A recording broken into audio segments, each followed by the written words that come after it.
Welcome to today's complimentary webinar, Top 10 Practices for a Successful LMS Replacement. Thank you for joining us today.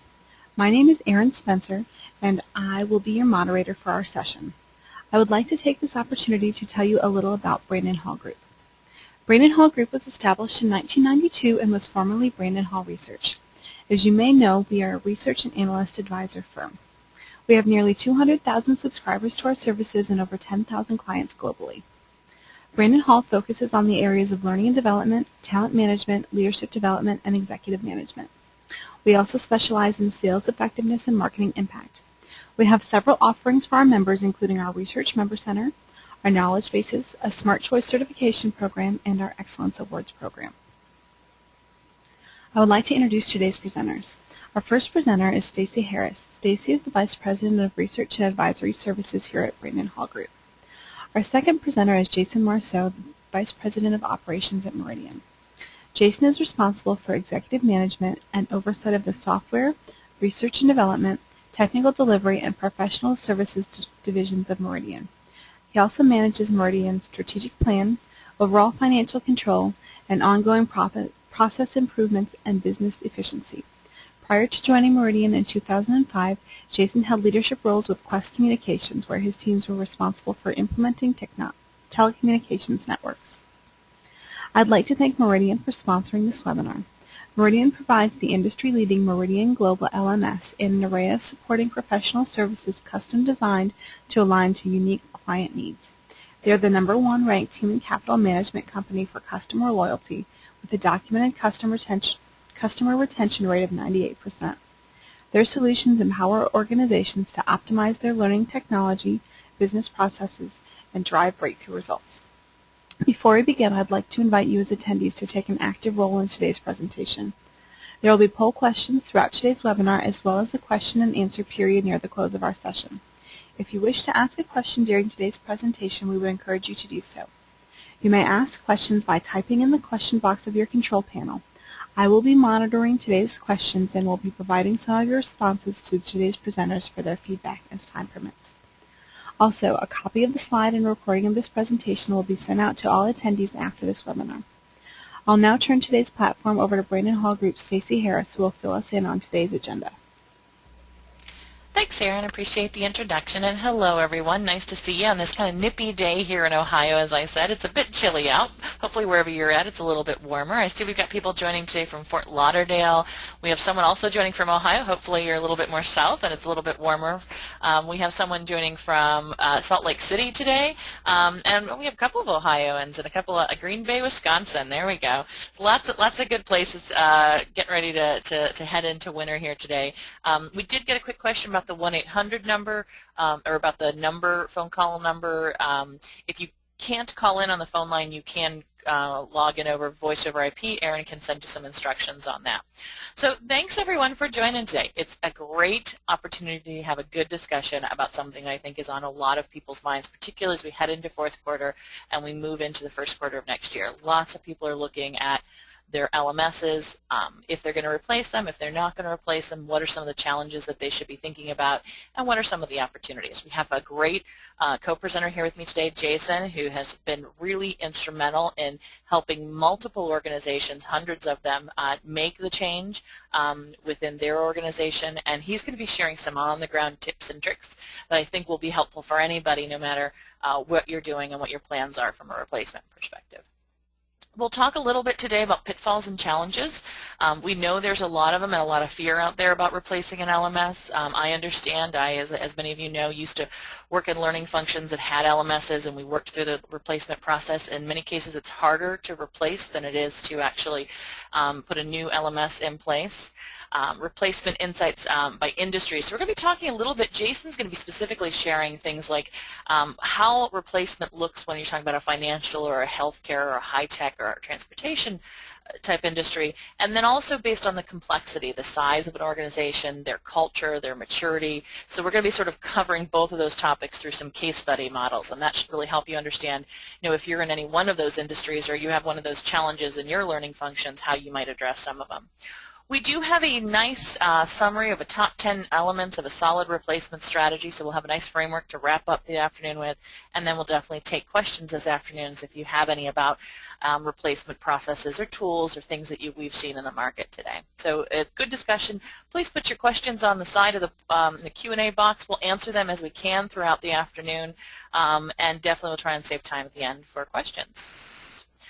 So let's kick off today's conversation with polling question. This is one of my favorite ways to sort of start our agendas, because I think a lot of times organizations, when we're talking about challenges with replacing an LMS, they don't realize that in many cases sometimes the replacement process seems scary because of pitfalls that organizations faced in their first LMS implementation. So I'm going to go ahead and launch this poll and ask you to let us know, and we're making an assumption that you already have an LMS. If you don't, you may not be able to participate in this particular poll, but if you already have an LMS and you're looking at replacing, what was one of the worst pitfalls you faced in your original LMS implementation? Was the process for importing user data, that process that you had to think through and strategize through? Was it integrating those systems poorly? Did you not sort of connect those real tightly? Was it not engaging the user community? Did you find that really caused you some challenges with your current LMS? Or was it not setting clear cost expectations with the LMS provider? I think that oftentimes we sort of get into the middle of something and sort of these secret or hidden costs creep up. Or other, maybe we haven't mentioned something, and if there's an other, please put it in the Q&A box. Maybe we can address it a little bit throughout the event. Jason, just to sort of get you started on the conversation today, you work with a lot of organizations, some of them who are doing replacements, some who are going through their first time LMS implementation. Can you maybe share some of the larger frustrations that clients have come to you with through their replacement process that you find that they struggle with implementing new LMSs sometimes? Absolutely. The first thing I would say is that the majority of the organizations that we deal with, if not all of them, that are in the replacement phase, really come forward with their lessons learned. And that's something to think about, which is if you're in the replacement phase, make sure that you are bringing those forward, because it does help a vendor understand where the pain points have been in the past, as well as a greater look inside the organization. So, as you can imagine, we've seen a whole range from, missed stakeholders, bad data imports, poor design approaches, but one that always tops the list is not considering the impact to end users, really from a change management perspective, because really, these users are going to be moving from something that they're comfortable with. Even if the system is not performing, there's still a level of expectation and comfort, and you can have a great platform, a great implementation, and those can all go well, but not thinking about the transition and change for the end user can really set you up for failure. Yeah, those are all some challenges that I think we face. We've got some great ones that we've put over on the side here. We're going to give a few more minutes for people to vote. We've got just about 65%. There's some nice ones over here on the sides. We had someone comment that the LMS company was bought out twice soon after the implementation. So we're going to talk a little bit towards the end of today about mergers and acquisitions. We know it's a hot topic, especially in this market today. So we're going to share a little bit of insights, but maybe how you can address that here towards the end. Also, there's some questions here about the LMS pitfall could not do everything, so we wanted it to do, so they had to create workarounds. There's a lot of organizations that face the need to create workarounds. We'll talk a little bit about that today. And then our LMS provider failed to deliver what they represented they would. That's always a tough one. Cross-platform compatibility was a challenge. And then there's the last one here, LMS was part of an enterprise system, no assessment of requirements, no customization. So that whole, not being able to sort of help you, really integrate it into your organization. I'm going to go ahead and close and share the findings. But 28% of you said other, so there are a lot of you had some of these other challenges. 35% said integration systems poorly. 15% said process for importing user data. And then 20% said not engaging the user community. Only 3% said not setting clear cost expectations. I think that's one of those lessons that people have learned over time. So we're seeing less and less of that in the market today. So let's talk a little bit about, what it looks like when you're thinking about the pitfalls of LMS selection. And this is whether it's brand new or whether you are replacing it. One of the things that, a few of those categories fell into that we just talked about was not considering that entire learning ecosystem. So many of you had mentioned things like that, not being able, cross-compatible, not being able to integrate with systems. We know that about 32% of organizations in our LMS trend survey just of last year, which, by the way, we have a new one opened up right now, so if you're interested in participating in it, let us know at the end of the event. But the LMS Trend Survey just of last year said 32% of organizations marked more integration as one of their top reasons for replacing a current LMS. And oftentimes that doesn't mean everything has to be in a single system, but they definitely need to think about what that integration process looks like and how you connect the various systems. So looking at the LMS as a standalone system, not considering the integration points are always a challenge, not considering all the current tools you're using in the system, and not considering all the users. I know, Jason, you guys work extensively through integration discussions with a lot of your clients when you're working through this process. Do you have some insight on sort of the integration discussion and how difficult that is for a lot of organizations that work through it often? Sure, and I think there's really two sides to look at. One is, what does that ecosystem look like, within the client's environment, and recognizing that it really is taking a holistic view and understanding of that with the vendor, because there's many systems that feed other systems upstream, and that's one thing I think that gets overlooked as well, that there's a direct connection into the system. There can generally be other systems that sit behind those and maybe source points for data. Aside from that, the other side is really looking at the system itself and saying how easy is this system going to be to integrate into all of our ecosystem. And that's one thing that Meridian really looks at from a design perspective, and we expose our entire business logic API layer so that we can connect really to any ecosystem, recognizing that there are some commonalities out there, but there are also some very unique challenges that allow us to easily plug into. Yeah, and that actually probably fits along with one of the last comments that someone made to our last poll question, which was, we didn't ask enough questions about the technical support, and it's killing us. I feel really bad because it sounds like, can we get over some of these challenges? But we really can, I think, in the market. But I think, she hit on, or he, I apologize, I don't have the name here right now, hit on one of the really important parts, which is not asking enough questions. And that's exactly why we're doing the webinar today, to just really get people to think a little bit more about the questions you have to ask. One of the other pitfalls of LMS selections often is not partnering with your LMS provider, and I think that starts with asking the right questions. It also starts with requiring that LMS provider to actually do some work up front. And I think oftentimes we as buyers, as practitioners in the market, are a little hesitant to request something of these solution providers. They really should be providing some upfront information about what they're doing, what their strategy is, what their roadmaps are, how they currently work with their current customers. We also oftentimes don't get very clearly defined who's going to be the project manager. We don't define the relationship manager or the executive sponsor. That's often a really important component within that solution provider's system.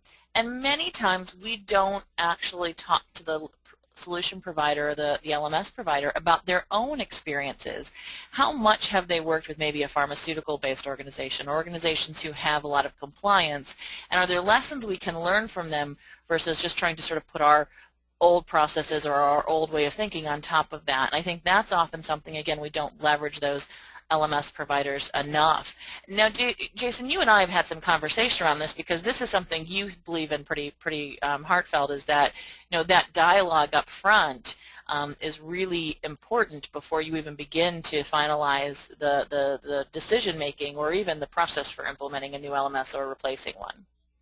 Yeah, absolutely. And really that process doesn't start at the point of contract, but Meridian really looks from a mission standpoint of being that trusted advisor to prospects and existing clients, because we recognize that it's more than just the product as a platform.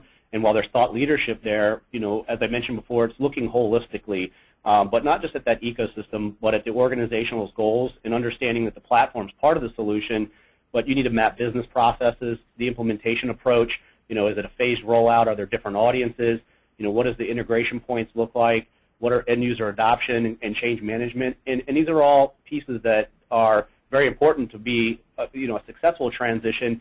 And as I said, it really starts in that acquisition process, and there's really a responsibility when you use the word partnership on both sides, because many organizations may not know what questions to ask, and it's about a vendor being able to bring forward best practices and at least have ideas and thoughts to provoke that discussion. Yeah, and I think those are good. Those are good. Comments about sort of what the buyer should expect from their vendor as well. There were some good questions here about sort of channel partner relationships, and why don't we'll get into that a little bit later, I think, as you're talking through some of your case studies, and also what does a channel partner relationship should you expect out of that? So is that something, Jason, you'll be able to maybe address a little bit later, because someone had a couple questions about it? Sure, absolutely. So the other pitfall that we know is the one that really sort of, I think, hits home for most of us, especially those of us who have been inside corporations where you're face to face with people who are really frustrated, and there's no other way to put it. The instructional designers aren't able to get things done the way they want to. You might have unhappy and confused end users because they can't access information or leverage the tools within their workday the way they want to. Managers, the worst part is managers who just ignore things because they can't get to reports or information that is huge red flags for their user community. And probably one of the ones I think that many of us face, and I know I've personally had to deal with, is administrators unable to meet demands because expectations were set too high. Oftentimes there's this idea that the LMS is going to be a panacea, it's going to change everything, it's going to fix everything, when you might have some broken processes or tools or even approaches to learning. And so organizations, I think, struggle through this challenge. 27% of organizations marked ease of use and reporting features as one of their top reasons for replacing a current LMS. And I think that end user perspective is something we're going to talk quite a bit about today. But Jason, just sort of as a one comment on it, you've worked with a lot of organizations about sort of looking at their end user needs. Do you have any guidance for organizations when they're trying to just identify who all their end users are? Is that a process that you guys go through on a regular basis with clients? Absolutely. And this needs to start stating the obvious very early in the process.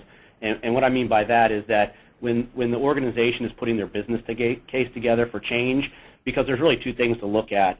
One is who's using the system today, but it's also looking forward in terms of the organizational goals, because a lot of the times the answer will then lie there of who's going to be using it tomorrow. And that really needs to be considered in the transition. And that's part of the process that we go through, not only from the acquisition phase, but also within our workbook process, because it comes a control gate really to refine and make sure that, while we're deploying the system today, what does tomorrow look like? Not only from a setup, but identifying those potential end users. And a good example may be, today we're addressing an internal audience.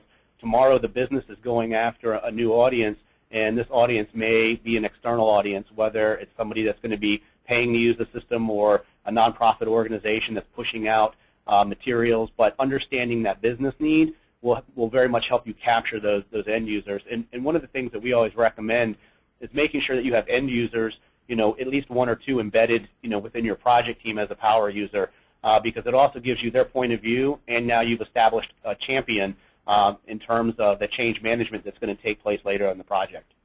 Yeah, and hopefully avoid a few faces that look like these on the screen here. But we had a couple of good questions come on the side, which is one of them is about sort of justifying the cost of a replacement LMS. And I think if you give us a few minutes, we're going to get to that topic when we talk about the LMS replacement process. And I do think there's some challenge around, sometimes because of the pitfalls we faced in the first LMS implementation, it makes it much harder for us to make the case for a new LMS, because people are like, well, that didn't go as well as we wanted, or things weren't quite as smooth as we wanted, or there's a challenge with where we're at today.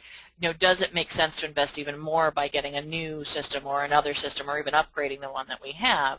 Well, we'll get to that, because I think there is some real solid business cases around that. Avoiding the pitfalls that we just talked about, though, there are some pretty good, I think, best practices, or if you want to call them just key practices, depending on the organization that you're in and your culture and your experience. One is obtaining provider experience and background. I think a lot of times organizations focus so much on those list of requirements and those RFP documents that kind of say all the different compliance and regulations that you want from a company, but they often don't actually talk to the solution provider about their background and about their experiences. And I think that's a really important dialogue to have. The other one is defining terms of agreements for project teams, not just terms of agreements as in cost and financials and compliance, but also what's that term of agreement look like from a project team perspective? Who will be working with you through this process, and what's their experience and what's their background, and how do you know that they're going to be able to, as Jason said, sort of bring forward ideas versus just sort of push something through and get it implemented in your organization. The third one there is leveraging end user use cases that look at the workflow within an organization. A lot of times organizations look just similarly at, oh, I need end users maybe to purchase for example, an e-commerce tool, but they haven't thought through that workflow of how that end user is going to get to that e-commerce tool. And so what does that look like, and what's the front end of that? Should that flow like? And then involving a selection governance group with diverse representation. Jason just mentioned this, really making sure you embed in that selection governance group not just key stakeholders and the people who understand the technology, but taking some of those end users and some of those people who maybe are even less interested in the topic and maybe even might be sort of belligerent or against the work that you're doing. Embedding them in your selection process might slow it down a little bit, but it will oftentimes make it better in the long run, and it's really important to think through that process. And then finally, negotiating integration efforts and costs. I can't emphasize this enough, which is that the LMS providers, and Jason's on the line, he can answer any questions that you might have, but there's a lot of room here to talk to them about what's important to you. And really understanding that negotiations are a win-win on both sides. It doesn't mean sort of telling the LMS provider what they absolutely have to do and putting them in a position where they can't accomplish what you're asking them to do, like one of the commentaries said earlier.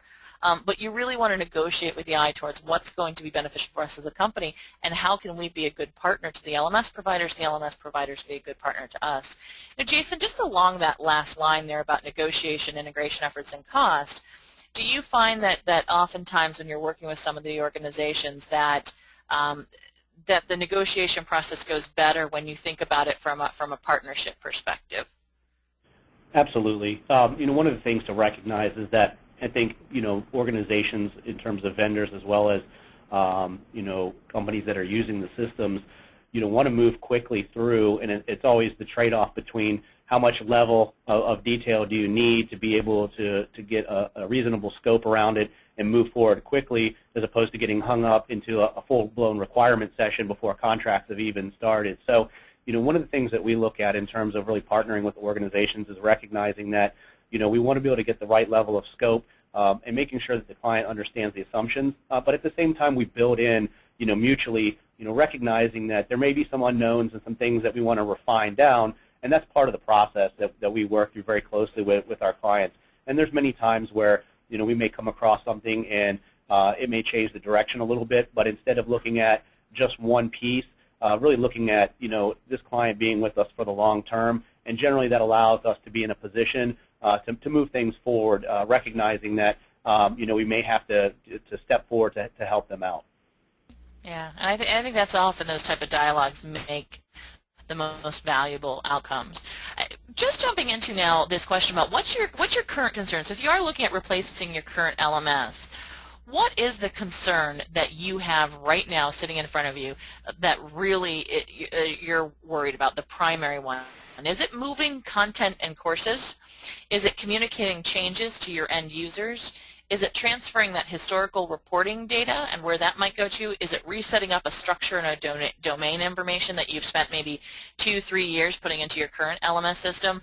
Or is it maybe an other? Is there something we haven't mentioned? And again, love to see your commentary on the side about things maybe that you're concerned about in replacing your current LMS, and that really is something you'd like to address maybe even here today if we can.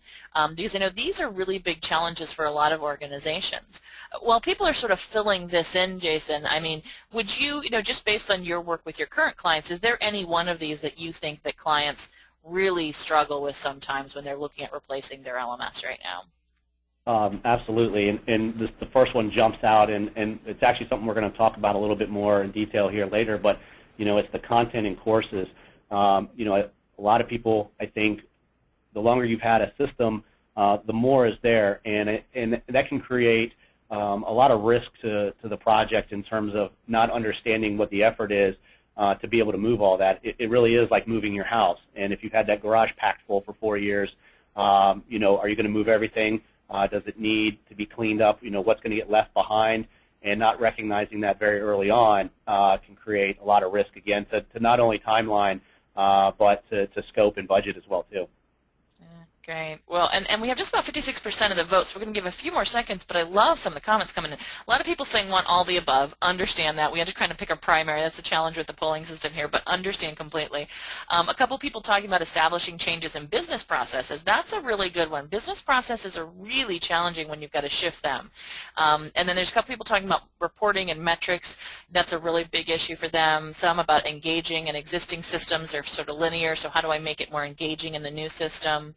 A lot of people talking about support systems. You know, Jason, this is a real, we'll talk a little bit about this, I think, later, but that support and having sort of been, you know, once bitten, twice shy, as someone put it, that, you know, they didn't get good support and now they want good support and we're not sure, can we get better than what we have? Is this sort of the industry norm, right?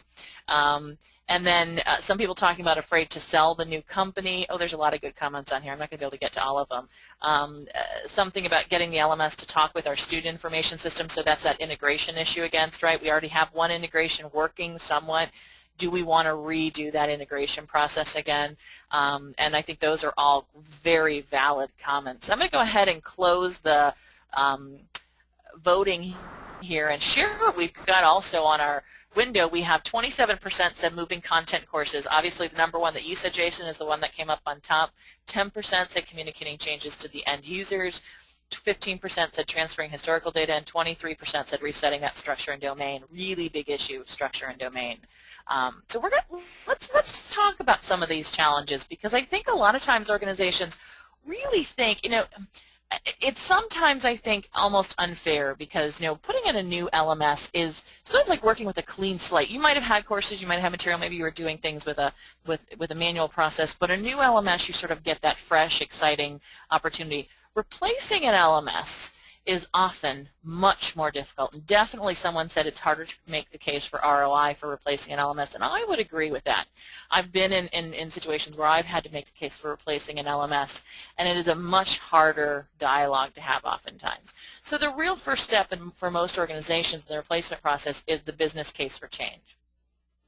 And then we know organizations, once they've made that business case, once they've said, look, there's enough here that's not working, enough here that doesn't make sense, the relationship isn't working, they then have to identify what the change requirements are. So what is it that we are doing now, or we need now, or that we're going to need in the future that we don't already have in place, or that we're already doing? And then there's that step where organizations go through building use cases and learning ecosystems, and this is that part where we talked about now, instead of just looking at the LMS as a single system, you have to really expand your view and think about what's all the places that I touch from a learning perspective, the evaluations, the outreach, maybe any social tools you might have, if you have any integration, as people said, with student systems or with tools that have to do with your HR, your customer systems, right? Understanding that learning ecosystem and all the touch points is a really big sort of mapping it out step for a lot of organizations. And then finally creating that RFP and RFI that does have a lot about requirements and use cases, but also has a lot about the culture you're looking for. You now have learned so much about what type of a partner you want, and also is looking at things that are important for you down the road as well. Now, Jason, you and I had some conversation in this phase of the process. You said one of the things that you find can be helpful is sometimes actually early vendor engagement. Can you explain a little bit about that and how you've seen organizations sort of leverage that without sort of people sort of getting into a sales pitch yet, but sort of what that early vendor engagement could do for them? Absolutely. You know, when an organization's getting ready to make that change, or they've made that decision to make the change, you know, there's a lot of information out there, you know, whether it is, you know, from the analysts, you know, lessons learned, other organizations they've talked to, but I wouldn't downplay, you know, the information that can come from vendors, and having, you know, a dialogue with them to understand to a greater detail, you know, what offerings and technologies are there. For example, you know, having an IT organization be able to speak to, you know, a vendor in terms of architecture and technology may provide a lot of insight into where things are at in terms of integrations and being able to achieve things. So that very much can set the right expectations, and at the same time give information back to these organizations to put the right amount of detail and information in the RFP so that they get back the information that they need to make the most informed decision across all of the vendor opportunities that are out there.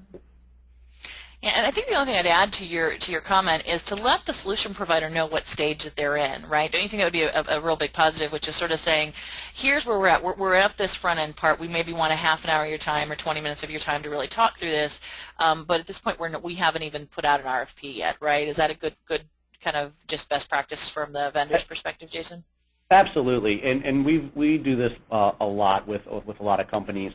And it helps that dialogue start early, but it is good to know where they're at in the process. And that's why I really kind of made the statement about once an organization has made that decision to move forward, and we recognize that many of them have to go through longer processes of information gathering than others, but we certainly want to help in any way that we can. Once they do get to that RFP and RFI stage, then it doesn't stop there, right? So then becomes sort of this next stage of replacing an LMS, which is where organizations go through what we call sort of demo and use cases, right? So they actually get the vendors in now. They've sort of narrowed it down to a smaller set of solution providers, and they bring them in and say, okay, walk us through this demonstration or use cases and tools. They usually conduct some reference checks. I always recommend that you conduct reference checks with solution providers. I also recommend that they have some sort of a sandbox testing. We're going to talk a little bit about that. And then, as we said earlier, negotiate the transition terms, understand what that transition is going to look like, what your role in it is as a practitioner and as a buyer, and what the role of the solution provider is going to be, and who sort of owns what responsibilities. And we want to talk a little bit about this sandbox testing, because a lot of people don't realize that they can often sometimes get a sandbox, which basically a sandbox, for those who may not know what it is basically an environment that the solution provider will set up so you can go in and sort of test and play with the system and get a feel for how it works. You know, Jason, you and I have had some good conversations about this. It was sort of a good aha moment. You know, analysts are always saying, get sandboxes, do this very effectively, and the solution providers are often saying, oh, this is a bit of a headache for us. What's a good and realistic way to think about a sandbox process? Because we know that you can't do everything in a sandbox. A sandbox is just a testing environment. Can you give some guidance to end users on sort of how they should think about a sandbox that actually will be beneficial for them as well as for you as the solution provider? Absolutely. And Stacey, you hit the nail on the head when you said, you know, expectations and being realistic, because that's what it's about with a sandbox. You know, a sandbox access is typically, you know, made available with default configurations. And with that being said, they haven't been mapped to an organization's business process yet. At the same time, you know, as a system that has more feature sets and greater levels of configurability, they're going to have more configuration settings. So trying to achieve a complex scenario in a sandbox, not having, you know, any training or background at that point, could prove to be frustrating. So that's why it's really you know, important to understand again what can and can't be done. So I would leave really with three things here. Is one, you know, understand and ask the vendor and have a conversation of what you can do and what you can't do, so that you do have an understanding. And then second, you know, use straightforward scenarios in that sandbox to really get a feel of the system. And then lastly, you know, save some of the more complex scenarios for the on-site demonstration, which is always good to see, you know, how is the vendor going to be able to solve my business challenge in this area with the system. Great feedback, and I think it's also good for end users. I've had the experience where I've seen organizations sort of take a sandbox test, they had some troubles with it, and they may have discounted a really good organization they were working with because the sandbox didn't go quite the way they wanted it to. So I think really understanding how you're going to use that sandbox will save a lot of trouble and headache down the road. Great commentary there. Finally, this last stage, I think this is really important, because a lot of times people think, oh, I've signed the deal, I'm done, I can go take a vacation, right? No, let me just tell you, for anybody who has implemented an LMS, you know this is not the case, right? So for replacing an LMS, I think it's even more difficult sometimes on this phase of the project.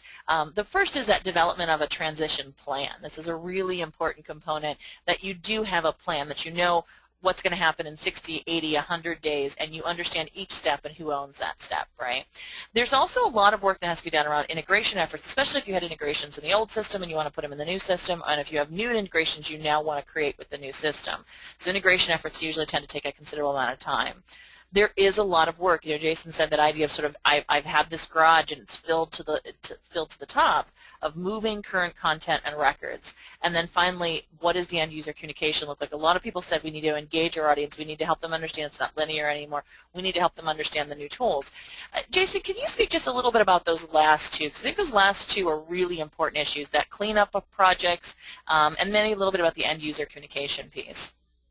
Absolutely. In terms of cleanup projects, that's what I mentioned previously around content and data migration records. So what we've found is that some organizations have been very surprised, meaning they've gotten into a project timeline, and this is in their first LMS before coming to Meridian, and ultimately they found that they have large data sets that they want to move into the system, and come to find out that they've got erroneous records, formatting problems from their source systems, and it becomes a much bigger project all of a sudden because they have to go upstream to fix these, as well as clean the data up and map it to the templates.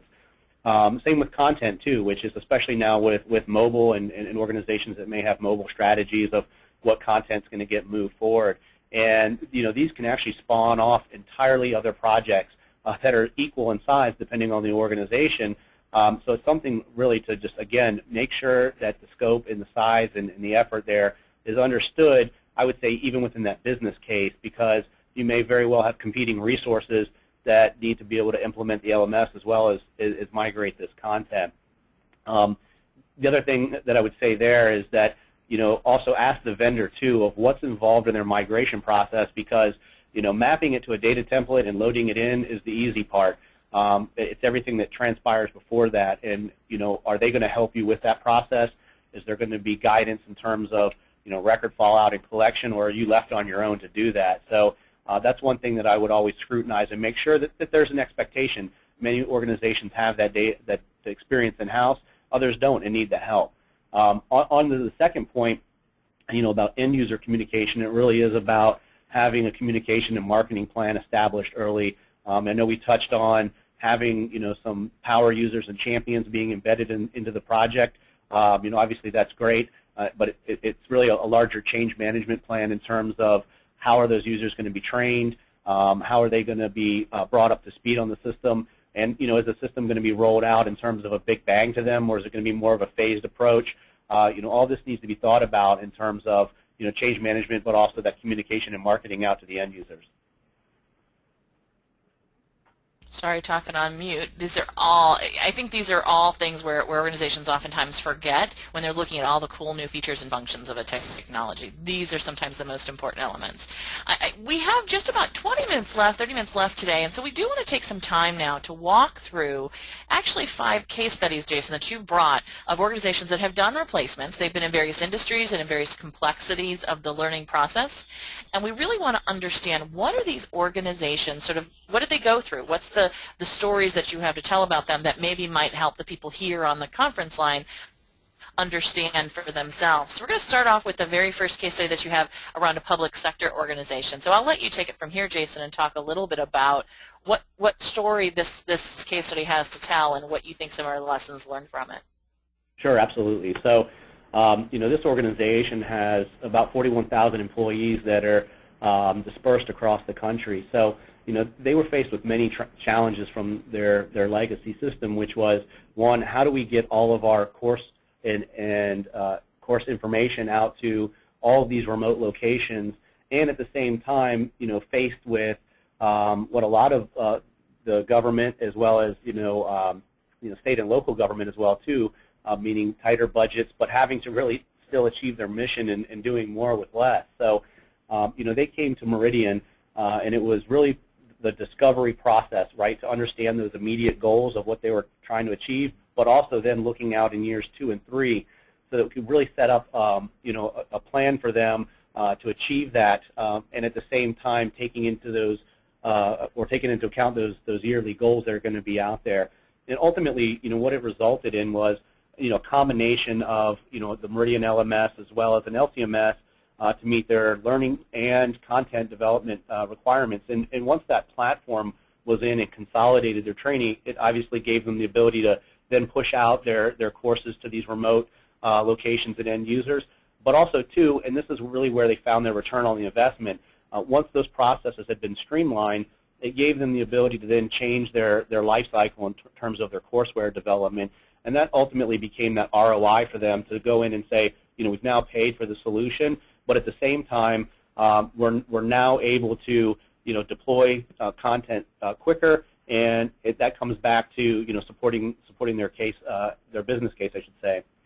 And they went through several phases. Like I said, that phase one was deploying the system and being able to then streamline their content. And then from there, they looked at saying, what systems are now integrated into the LMS and where can we gain efficiencies there. So they continued to build onto that, and it became a real building block type process in terms of, taking older systems and closing those operations out for there and bringing them up underneath one roof. And that's one thing that we're seeing a lot of in terms of the replacement phase, is that organizations that have multiple disparate systems being able to collapse down onto one platform now because the technology has advanced to be able to provide them what they need. So I think this is a great example of where Meridian and this agency came together, with an understanding of what their objectives were and be able to structure, a plan out over several years to achieve this, both from a technology standpoint, but also from a budget standpoint. Well, and I think what's so good about, I think some of the big lessons there you just talked about, Jason, were one, that this took some time, but they didn't have to do it overnight, so that was a big thing. And then two, they definitely looked at the whole ecosystem. There was no doubt there that it sounds like they really took a good look at everything they were doing, and that sort of drove some of their decision making. Absolutely. Your second case study was around an extended enterprise. So this was going outside the organization's current employees and to an extended audience. Do you want to talk a little bit more about this in the CPA organization? Absolutely. So, this is an organization that dealt with an extended enterprise, as you mentioned, and their legacy system was just buckling really under the performance needs, especially, given that a lot of their usage was seasonable. So, there's times, towards the end of the year where continuing education was needed, and there was just, great impacts. And when you're thinking about an organization that has an extended community, it's a little bit of a paradigm shift in terms of what the traditional LMS model is, in the context that it's now a revenue-generating model. And if a user comes in and experiences slowness in the system, first, that organization is now at risk of that user not continuing or purchasing that course, but also going and purchasing, content or other offerings through competitive systems because they have a choice out there in the marketplace. So as you can imagine, the scalability and performance here was their number one thing, as well as, marketing features that existed in the system. So as part of the transition effort, and going in and understanding this, because Meridian from a strategic standpoint is really focused on the extended enterprise and understanding these challenges. One from a scalability and performance standpoint, but two from a feature set, meaning we've built in certain features like time subscriptions, bundles that allow content to be bundled together and be sold, content ratings, and several other things that help the marketability, such as an e-commerce tool. So as we were going down the road with them, it really was also a very time-sensitive swap out in terms of at any point in time of moving this system, it needed to be seamless because they did not need any impact to revenue. And obviously there was a very critical window where they had the lowest usage that we could swap this system out. So it very much was an effort that had to be planned in what I consider of a kind of a hot swap capacity, which is get everything ready to go on a parallel track, and then switch the systems over. Obviously there was a lot of effort that had been taken from behind the scenes in terms of pilot testing and scalability and performance testing to ensure that the solution that was going to be turned on was going to be successful. And ultimately that's the track that we took with them. And they really had some phenomenal results though once they got a system that allowed them to scale. And for example, during their peak season, they were recording almost 600 online course completions an hour and hit a target of 500,000 completions in the first year. So you can imagine, tied back to their goals, that was almost a 50% increase in revenue. So it was very much a success for them, but also recognizing this from an LMS vendor standpoint. When an organization is dealing with revenue streams, it takes on a whole different perspective than just some of the internal corporate systems that are deployed. And Jason, we got a good question on the side over here. I don't know if it's particularly in relation to this, but I think that depending on noticing how complex this particular case study was, someone asked a question that they felt like they didn't get enough time with their first vendor to really get to know them. They didn't even come on site, and they wanted to know, and they only got a few hours of training in their process, and I was doing the administrative side of it. Can you just give an idea for this particular case study, maybe the last one, how much time did you find you spent with these clients up front, particularly in the training and in the preparation for each of these clients, to give someone an idea of what that looks like? Sure, absolutely. And really, Stacey, as I mentioned, it really starts before that with Meridian. We have what we call the acquisition phase, which is obviously the procurement cycle where our sales teams are involved. But we recognize that this is also the point in time where bringing forward members from our delivery organization and being involved in that acquisition is critical for both sides. One, from a client perspective, they get to, or prospective client, they get to ask questions of technical resources as well as project team resources to make sure they're considering everything, as well as it helps us understand and better identify what the scope is. And what we tend to find is that when that connection is made, it's mitigated the risk of the old sales handover across the fence to an organization that has no idea what has been taking place, because they've been involved. They understand the business already. They understand the scope. And at that point, it really becomes a refinement. So I would say, that procurement cycle, our delivery teams are already involved. But then actual time, once that's taken place, is that we have a process that we call decision point training, and it really is a level set, recognizing that most stakeholders at this point have used other systems. Some may have never used an LMS, but it's the point that we want to make sure that everybody understands what the considerations are that need to be made going forward, what can be configured, and just get used to the system overall, so that moving forward into the analysis and design, there's a level set that's taking place. And we come on site, and that's typically 1 to 2 days. And then in support of that, it transitions into what we call our workbook session, which is configuration and setup of the system, from domains to organization structure, but also is there any other type of discovery that needs to occur in refinement, around integration points or potential modifications of the system that are needed. And that can range anywhere from 3 to 5 days as well.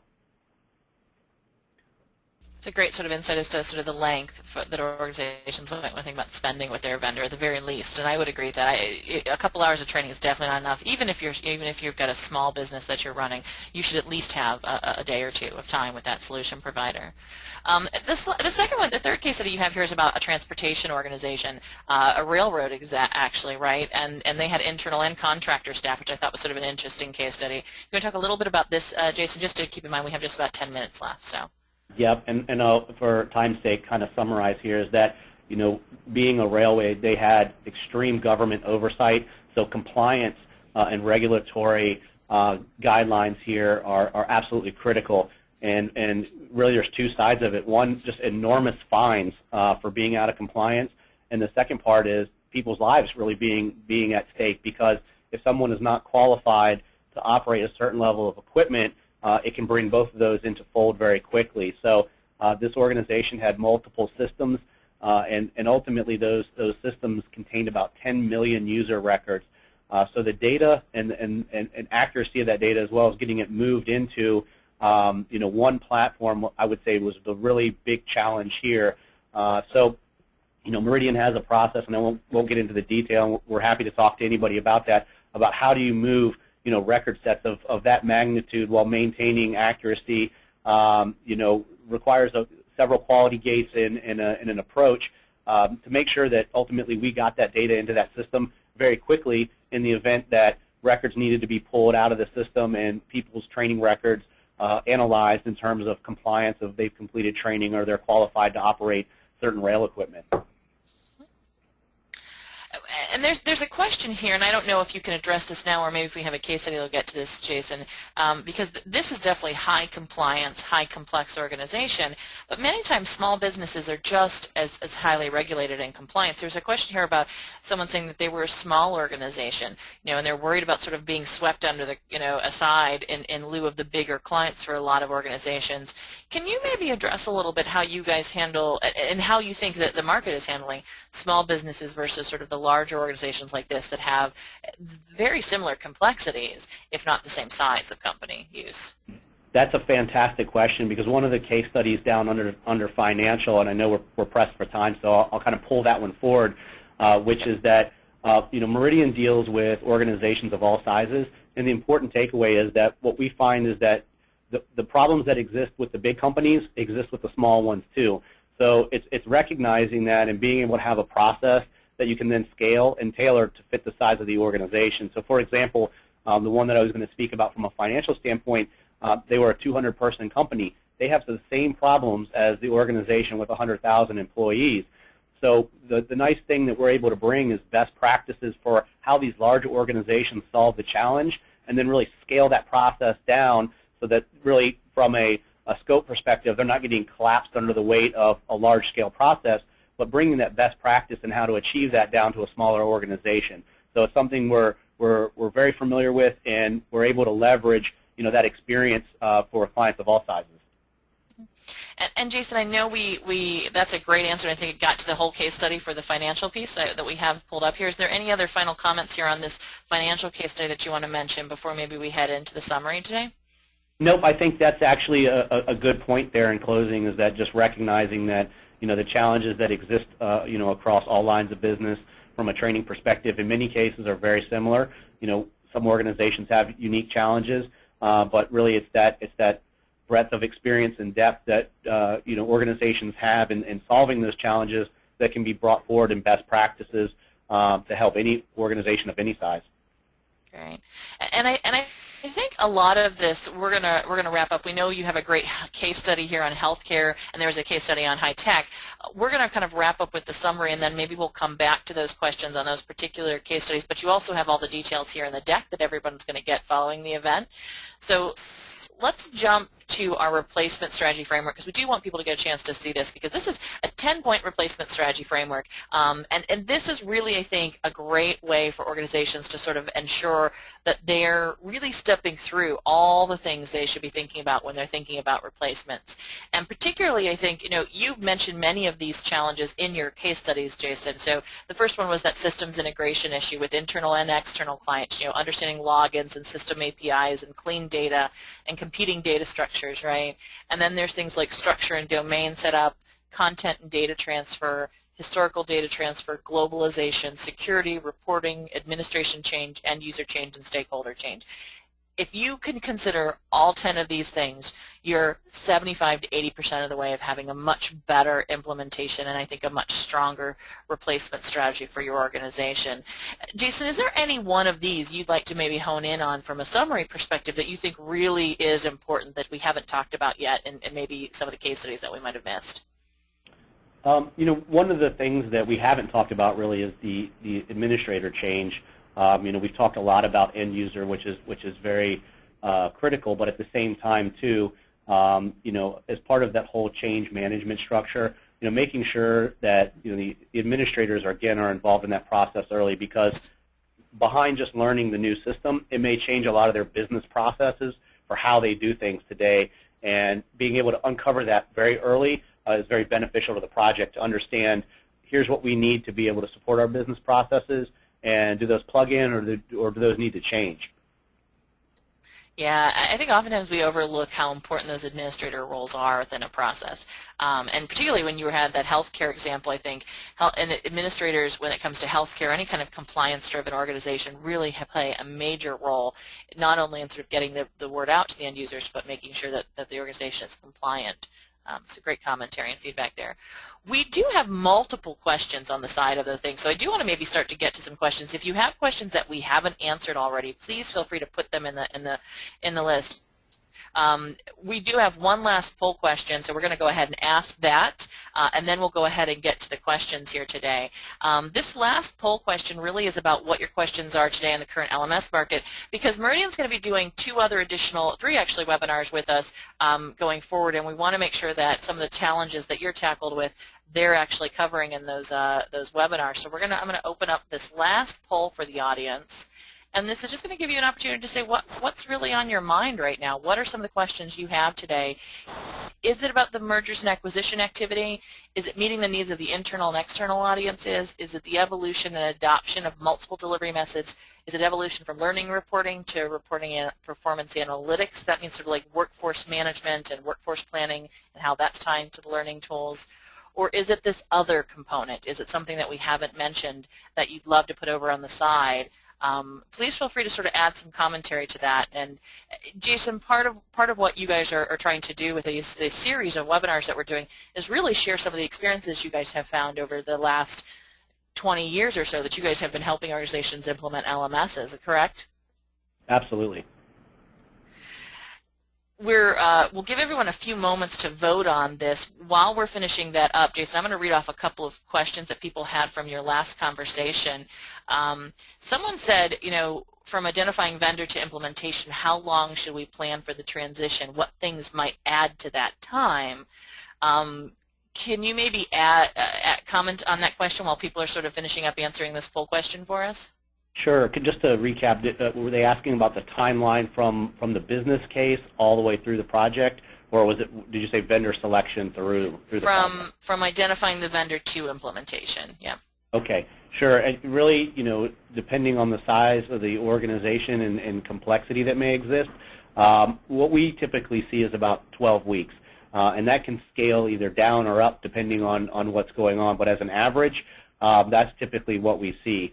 And really what I mean by complexity is some of the things that we touched on earlier, which is are there parallel projects for updating content for mobile strategies and things of that nature that are going to be running in parallel that may extend the project? Are they going to do pilot phases because of particular audiences that they want to slowly bring onto the new system? So lots of variables there. So hopefully that kind of at least sets some level of average, but recognizing that many things can influence that, and that's why it's great, have those discussions early on, with the vendor and say this is kind of what our scenario looks like. What do you think?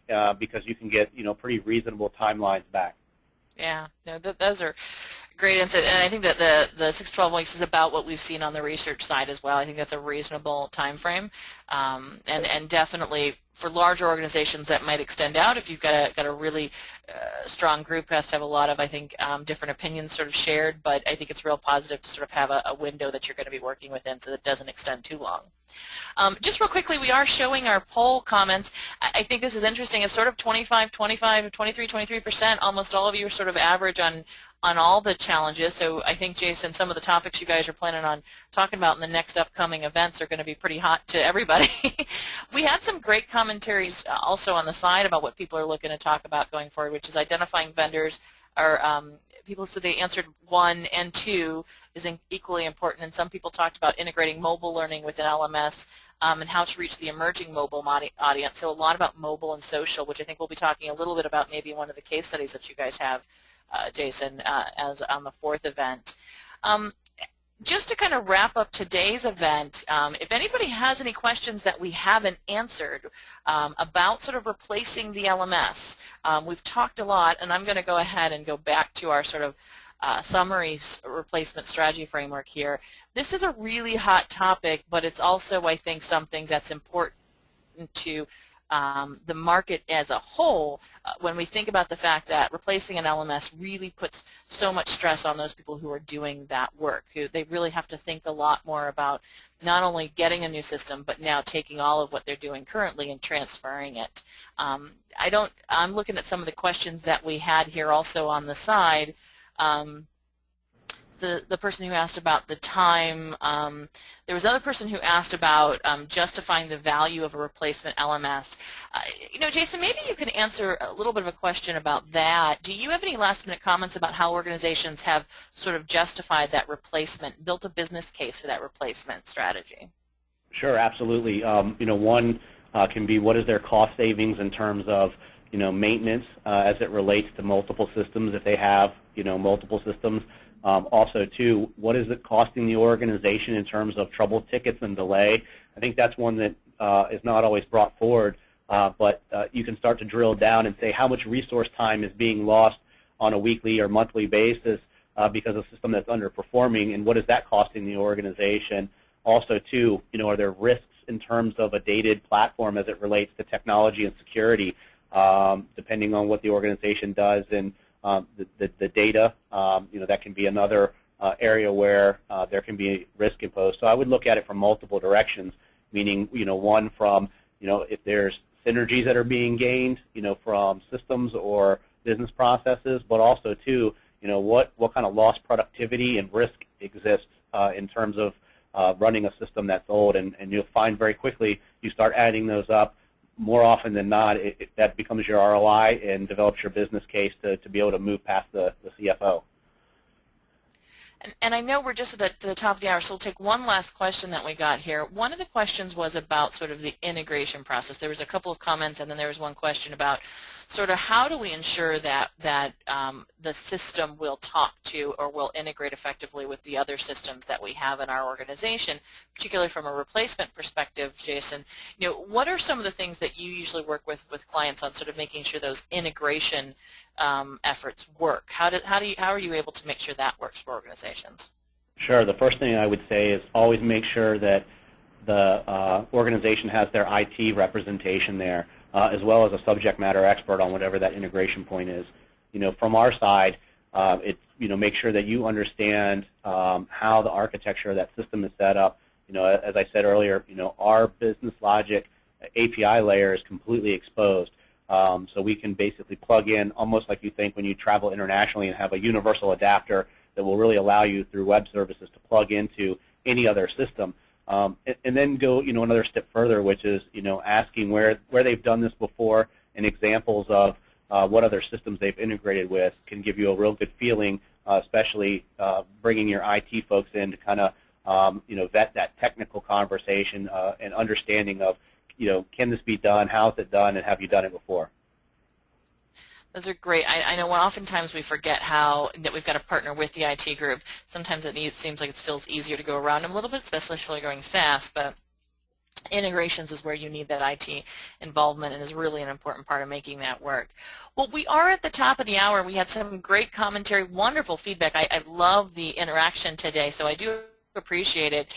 If you're interested in hearing a little bit more from the team at both Meridian and Brandon Hall about some of the things that we're seeing happening in the market around these extended audiences and around the analytics and learning organization, there are 2 upcoming webinars in October and November. And additionally, if you have any questions for myself or Jason directly, if you just we're very open to hearing any of your own questions about sort of what challenges you're facing, what things maybe we can answer for you.